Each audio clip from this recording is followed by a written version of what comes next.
Thank you friends, आपसे मिलने का मौका मिल गया है। 11 एफआईआर फाइल हुए हैं, उन 11 एफआईआर की कॉपी हमें दे एंड उनको विड्रॉ करें। ভারতের রাজনীতিতে আবারও তৈরি হয়েছে নতুন টানাপোড়েন। আপাতভাবে পরিস্থিতি শান্ত হলেও পর্দার আড়ালে বাড়ছে অবিশ্বাস, পাল্টা অভিযোগ আর নতুন সংঘাতের আশঙ্কা। সরকারের দেয়া আশ্বাস, আদালতের নির্দেশ এবং আন্দোলনকারীদের ভবিষ্যৎ সবকিছু মিলিয়ে নতুন করে উত্তপ্ত হয়ে উঠছে দেশটির রাজনৈতিক অঙ্গন। এমন পরিস্থিতিতে ফের আন্দোলনের ডাক দেওয়ার ইঙ্গিত দিয়েছে আন্দোলনের নেতৃত্ব। মোদী সরকারের বিরুদ্ধে নতুন অভিযোগ তুলেছে ককরোচ জনতা পার্টি। দলটির দাবি, আন্দোলনকারীদের বিরুদ্ধে করা মামলাগুলো বহাল রাখতে সুপ্রিম কোর্টের সাম্প্রতিক নির্দেশকে ব্যবহার করতে পারে সরকার। তাই প্রতিশ্রুতি অনুযায়ী সব এফআইআর প্রত্যাহার না হলে আবারও দেশ জুড়ে আন্দোলন শুরু করা হবে বলে সতর্ক করেছে তারা।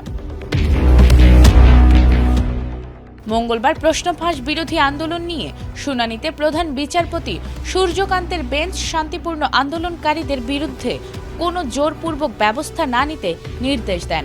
বসুন্ধরা টিস্যু অশুদ্ধতার বিরুদ্ধে এক বিন্দুও ছাড় নয়। একই সঙ্গে যাদের আগে কোনো অপরাধের রেকর্ড নেই এবং যাদের আটক করা হয়েছে তাদের মুক্তিরও নির্দেশ দেয়া হয়। তবে আগে দায়ের হওয়া এফআইআর এর তদন্ত চলতে পারবে বলেও জানায় আদালত।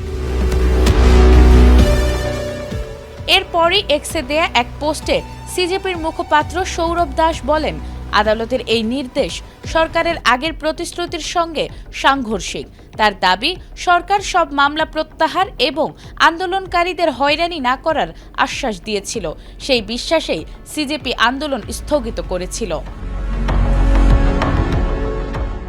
সৌরভ দাসের অভিযোগ, এখন সরকার আদালতের এই নির্দেশকে অজুহাত হিসেবে ব্যবহার করে আন্দোলনকারীদের বিরুদ্ধে করা মামলাগুলো বহাল রাখতে পারে। তিনি আরও বলেন, চাইলে কেন্দ্রীয় সরকার এখনই সব এফআইআর প্রত্যাহার করতে পারে এবং ভবিষ্যতে শান্তিপূর্ণ আন্দোলনকারীদের বিরুদ্ধে কোনো ব্যবস্থা না নেওয়ার নিশ্চয়তাও দিতে পারে। তিনি হুঁশিয়ারি দিয়ে বলেন, সরকারের দেয়া প্রতিশ্রুতি বাস্তবায়ন না হলে সিজেপির সামনে আবারও দেশ জুড়ে আন্দোলনে নামা ছাড়া আর কোনো পথ থাকবে না। তার ভাষায়, যে সরকার নিজের কথা রাখে না তারা তরুণদের নীরব থাকার আশা করতে পারে না। নাজমুন নাহার জান্নাত, এটিএন বাংলা।